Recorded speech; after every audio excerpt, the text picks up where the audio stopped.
আসসালামু আলাইকুম। আজকে আমি আপনাদের সঙ্গে শেয়ার করব হাতার একটি সিম্পল ডিজাইন। তো আমার কাছে অনেক বেশি রিকোয়েস্ট ছিল এরকম একটি ডিজাইন দেখানোর জন্য, তো আমি অনেক ইজি ওয়েতে দেখানোর ট্রাই করেছি। যদি ভিডিওটি ভালো লাগে লাইক, কমেন্ট এবং আপনার বন্ধুদের সঙ্গে বেশি বেশি শেয়ার করতে ভুলবেন না। যারা এখনো আমার চ্যানেলটিকে সাবস্ক্রাইব করেননি তারা এখনই আমার চ্যানেলটিকে সাবস্ক্রাইব করুন এবং পাশে থাকা বেল বাটনটিতে প্রেস করুন। এতে করে আমি কোনো নতুন ভিডিও আপলোড করার সাথে সাথে আপনারা পেয়ে যাবেন। এখানে আমি প্রথমে সিম্পলভাবে হাতা কাটিং করে নিয়েছি।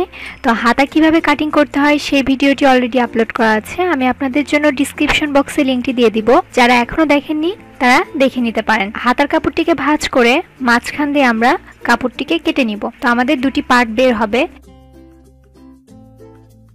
এখান থেকে একটি পার্ট আমরা আলাদা করে নিব।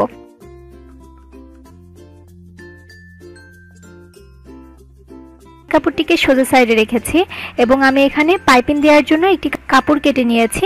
তো এখানে কাপড়টি চওড়া হচ্ছে প্রায় 1 ইঞ্চি পরিমাণ।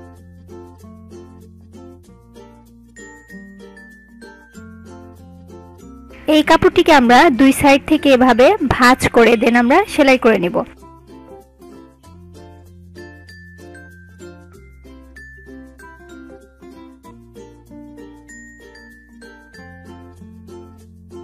যে কাপড়টি আমি পাইপিং দেওয়ার জন্য ভাঁজ করে নিয়েছি সেই কাপড়টি লম্বা কিন্তু আমি হাতা যতটুকু লম্বা রয়েছে তার থেকে কয়েক ইঞ্চি আমরা বেশি করে নিয়েছি।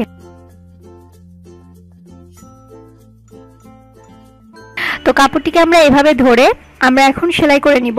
তো কাপড়টিকে ভালো করে সেট করে দেন সেলাইটি করে নিতে হবে।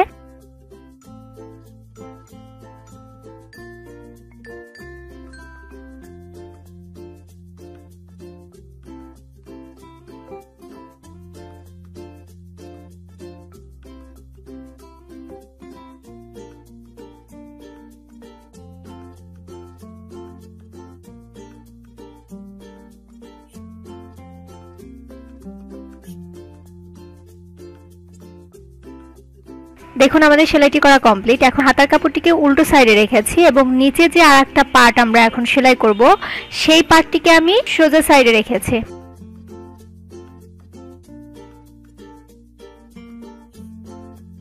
কাপড়টিকে এভাবে ধরে তো যেখানে সেলাইটি দিয়েছিলাম তার উপরে আরেকটি সেলাই বসিয়ে দিব।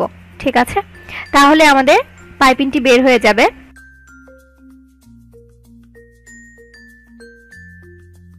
তো আশা করি সবারই ইনশাআল্লাহ ভিডিওটি ভালো লেগেছে। যদি ভিডিওটি ভালো লাগে লাইক, কমেন্ট, শেয়ার করতে ভুলবেন না। আর যারা এখন আমার চ্যানেলটিকে সাবস্ক্রাইব করেননি প্লিজ আমার চ্যানেলটিকে সাবস্ক্রাইব করবেন। যারা ইতিমধ্যে সাবস্ক্রাইব করেছেন তাদেরকে অসংখ্য ধন্যবাদ। সবাই ভালো থাকবেন, সুস্থ থাকবেন এবং আমার জন্য দোয়া করবেন।